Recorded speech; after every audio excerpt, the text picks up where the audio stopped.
he does some things that just really very tantalizing, right? Yeah. He'll run at you. He does some sexy crossovers, and then it's just like, oh. So let's two things. We all agree with one Chadley on the left if he's back. If he's not, that's where it gets interesting. Well, because we didn't play anyone on the left wing on last Wednesday in the first leg. Yeah. And everyone was crying out, why do we not have someone on the left wing? Yeah, that was bizarre. At that point, to me, it's the option. You either put Soldado on the left, which I think he actually does really well out there. He played against Southampton on the left last year and played a blinder of a game. Or you slide Eriksson out there and you put either Dembele or Paulinho in the attacking role. Eriksson, whenever he has been shoved out wide, he is completely ineffective. Yes. Agreed. So I would say you either go with Townsend or, God forbid, he unwraps Aaron Lennon from wherever he's stuffed him. Yeah. I don't even know if Lennon will be a Spurs player by Wednesday. Well, it's a good question. Yeah. All right, so who do we want? Should we... Oh, let's not do this. I just think it's such bad juju. I really do. You and Juju. Do we have to? Okay, so let's... All right, tell you what. I'm going to cross my fingers the whole time we talk about it, so go ahead. All right, look at the scenario. So it's 1-1.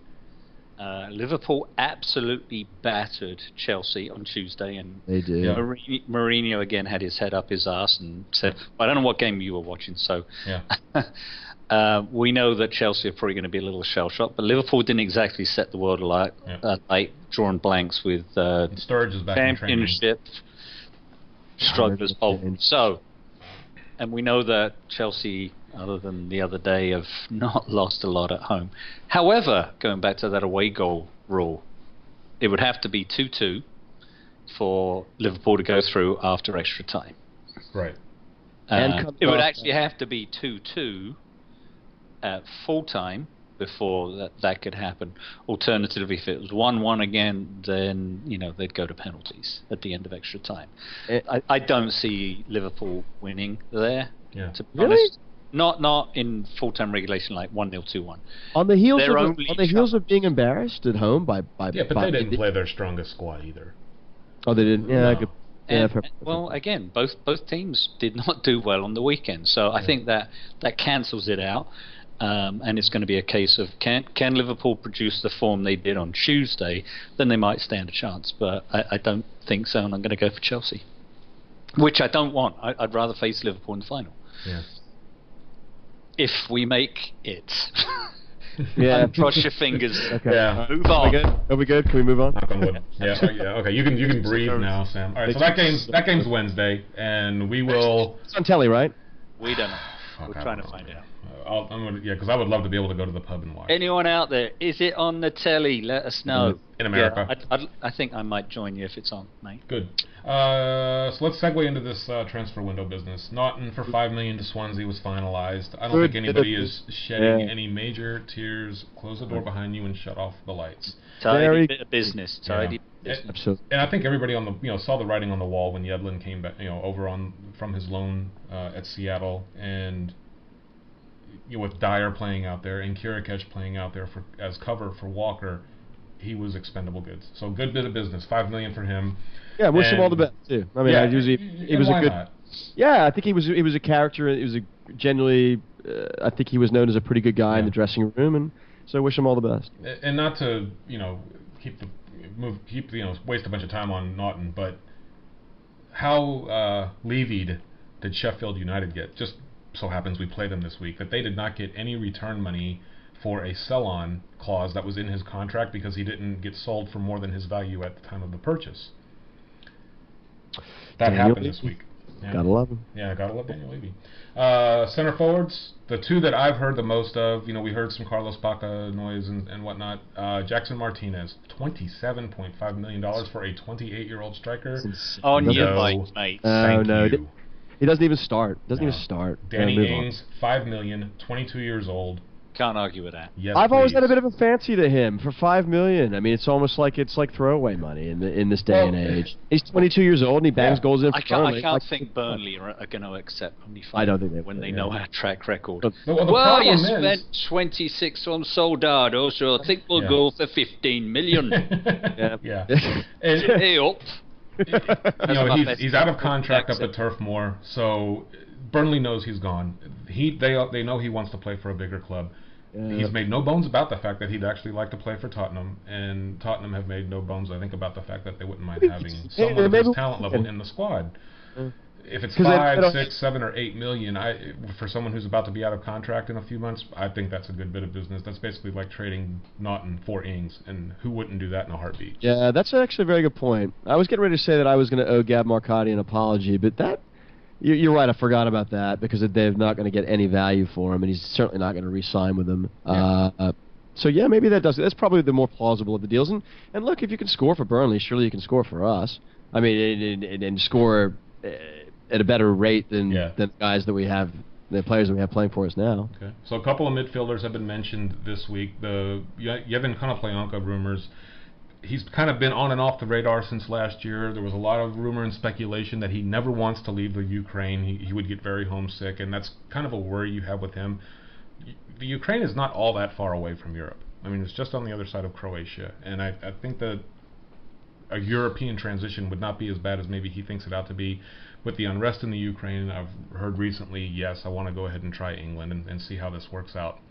Cheeky $7 million bid for a very talented, oh, by the way, left winger, who is right-footed, 25 years old, I believe, and he single-handedly made Dnipro a very viable opponent against us in Europa League last year. Anybody who remembers watching those games and him banging balls off the woodwork where he could have easily had braces and hat tricks against us, very creative player. Liverpool have also been reportedly in the mix for him since last year. Just a great sexy player. He's a sexy player, but I don't know. Ukrainians, they just all. That sounds terrible. And that's the thing.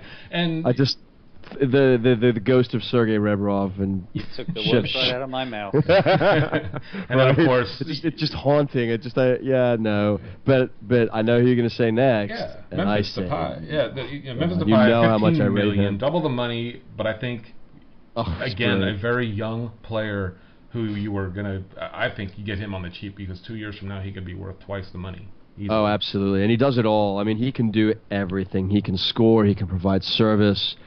He can transition really well. He's a brilliant player. I would love to see him. Very good talent, very good pace, and he has an engine that doesn't stop. So I'd love to see him. I don't know how many 95, 96, 97-minute games that he played during the World Cup for the Netherlands, but he also came in off the bench as impact sub in a couple of times.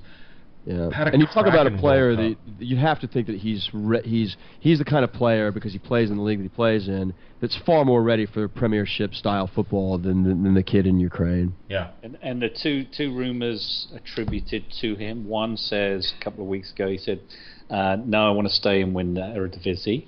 And then the second one says, "Yeah, I want to come to England and I want to play for Tottenham," which I find hard to believe when LVG's at United. Yeah. Some of his countrymen are there as well. Yeah. United's tradition, we can't compete with that. However, if he came to us, we'd be selling him to them for 30 million in a couple of seasons. Yeah. Well, and I think as a young player, what do you want to do? You want to play.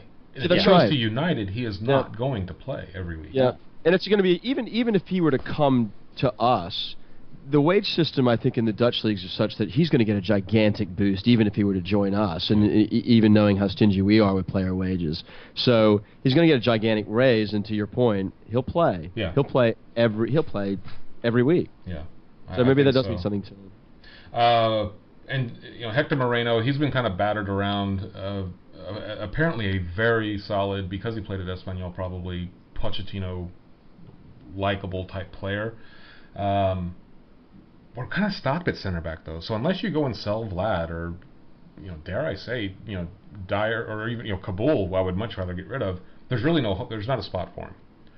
So unless you sell somebody by the way, try to do all this other business with a week left in the transfer window, it's going to be very hard to do. I think our center back situation is going to stay the same. I really don't. I think of all these players, Ings is probably the one that would stand a greater chance. But I'm not sure anything gets done even this late. Yep. But Ings seems to make sense. It fits within what we got for Naughton, and it as you pointed out, it does make some sense for Burnley to sell him.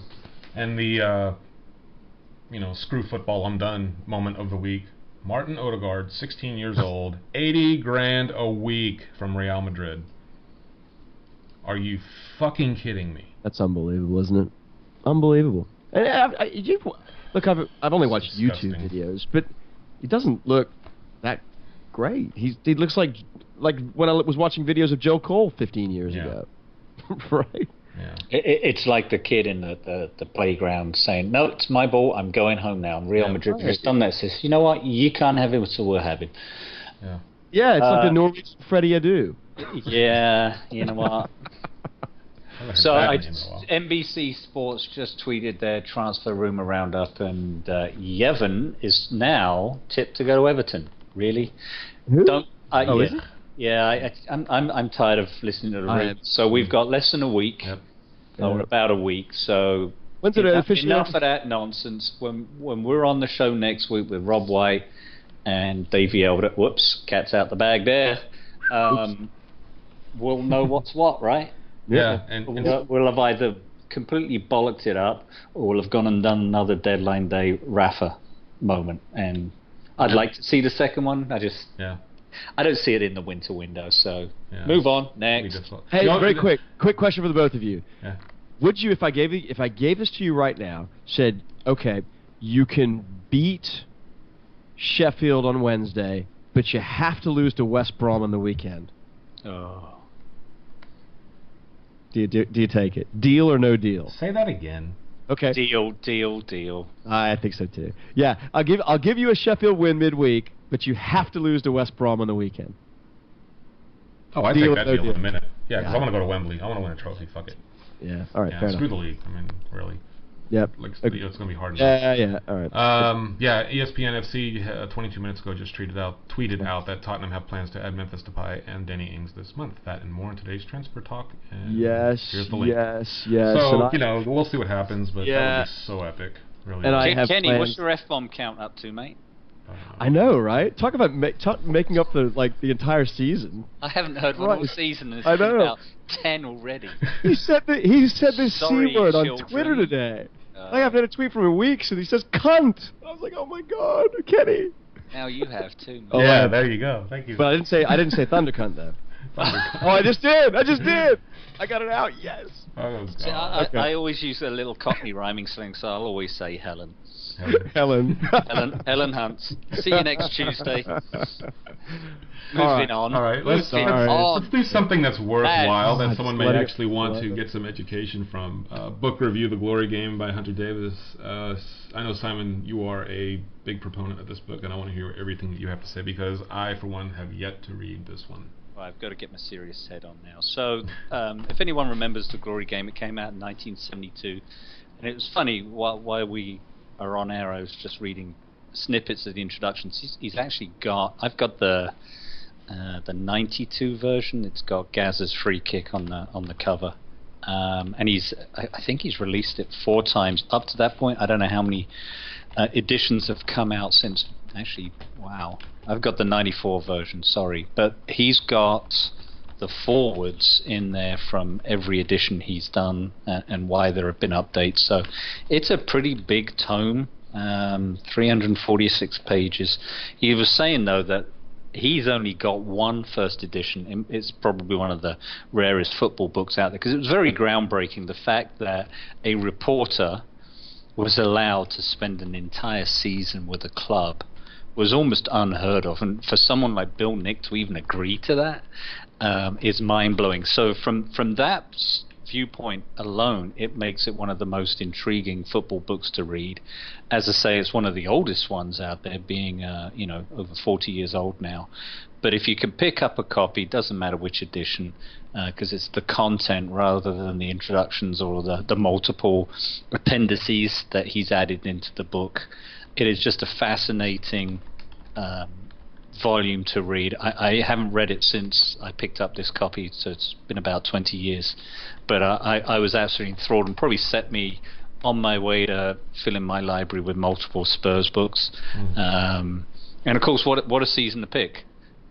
We won the UEFA Cup that season, so I'm sure the players at that point really didn't give a toss that he was there. But he goes through in vivid detail throughout the season the activities of the club, and going on such a massive